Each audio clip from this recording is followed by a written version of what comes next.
नमस्कार दोस्तों, कैसे हो आप सभी। आपका स्वागत है हमारे channel one topic one series पर। तो आज हम पढ़ने वाले हैं संविधान की प्रस्तावना। संविधान की प्रस्तावना को सबसे पहले पढ़ेंगे, फिर उसके बारे में इम्पोर्टेंट फैक्ट्स को जानेंगे। तो सबसे पहले पढ़ते हैं संविधान की प्रस्तावना या उद्देश्य का।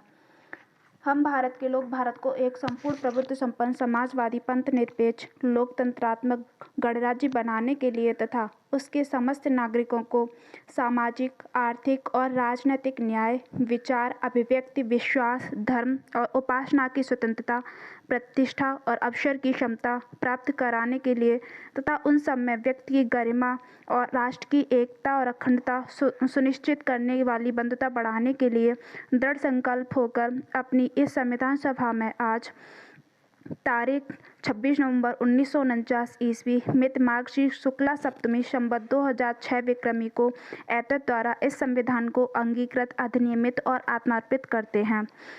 तो ये थी संविधान की उद्देश्य का। अब इसके बारे में जानेंगे इम्पोर्टेंट फैक्ट। सबसे पहले जानते हैं कि संविधान के 4 मूल तत्व, प्रस्तावना के 4 मूल तत्व हैं। पहला है संविधान के अधिकार का स्रोत, दूसरा है भारत की प्रकृति, तीसरा है संविधान के उद्देश्य, चौथा है संविधान लागू होने की तिथि। तो सबसे पहले जानते हैं संविधान के अधिकार का स्रोत। पहला था, प्रस्तावना कहती है कि संविधान भारत के लोगों से सख्त अधिकृत करता है। और दूसरा है भारत की प्रकृति। भारत की प्रकृति एक समाजवादी, संप्रभु, धर्मनिरपेक्ष, लोकतांत्रिक व गणराज्य राज्य व्यवस्था वाला देश है भारत। तीसरा है संविधान के उद्देश्य। इसके अनुसार न्याय, स्वतंत्रता, समता व बंधुत्व संविधान के उद्देश्य हैं।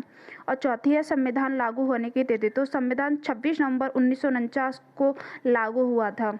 अब सबसे पहले जानते हैं कि संविधान किस देश ने संविधान प्रस्तावना को सबसे पहले इंक्लूड किया था संविधान में। तो सबसे पहले यूएसए ने संविधान में प्रस्तावना को सम्मिलित किया था। एएन पालकीवाला ने संविधान में प्रस्तावना को संविधान का परिचय पत्र कहा है। संविधान का प्रस्तावना में 42nd अमेंडमेंट 1976 द्वारा संशोधित किया गया था इसे, जिसमें समाजवादी, धर्मनिरपेक्ष और अखंडता शब्द सम्मिलित किए गए थे। ये एग्जाम में पूछे जाते हैं। कौन से समाजवादी, धर्मनिरपेक्ष और अखंडता शब्द कौन से संविधान संशोधन के द्वारा प्रस्तावना में सम्मिलित किए गए थे। नेक्स्ट है भारतीय समाजवाद, मार्क्सवाद और गांधीवाद का मिला-जुला रूप है, जिसमें गांधीवादी समाजवाद की ओर ज़्यादा झुकाव है। सामाजिक, आर्थिक और राजनीतिक न्याय के इन तत्वों को 1917 की रूसी क्रांति से लिया गया है। कौन से शब्द? सामाजिक, आर्थिक और राजनीतिक न्याय।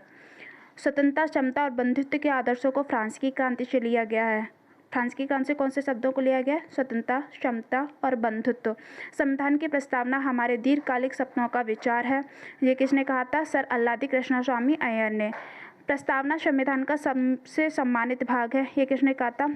पंडित ठाकुर दास भार्गव ने। प्रस्तावना हमारी संप्रभु लोकतांत्रिक गणराज्य का भविष्य फल है।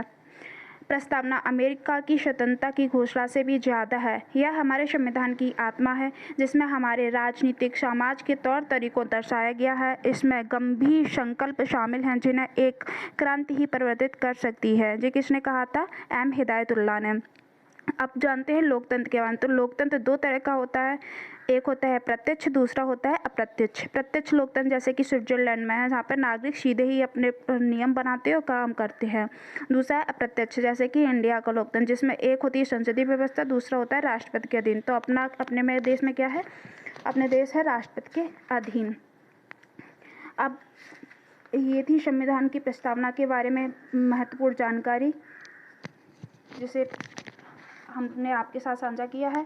आगे की जानकारी के लिए, आगे के टॉपिक पर जानकारी के लिए अब हमारे टेलीग्राम चैनल को लाइक कीजिए, वीडियो को लाइक कीजिए, टेलीग्राम चैनल को ज्वाइन कीजिए।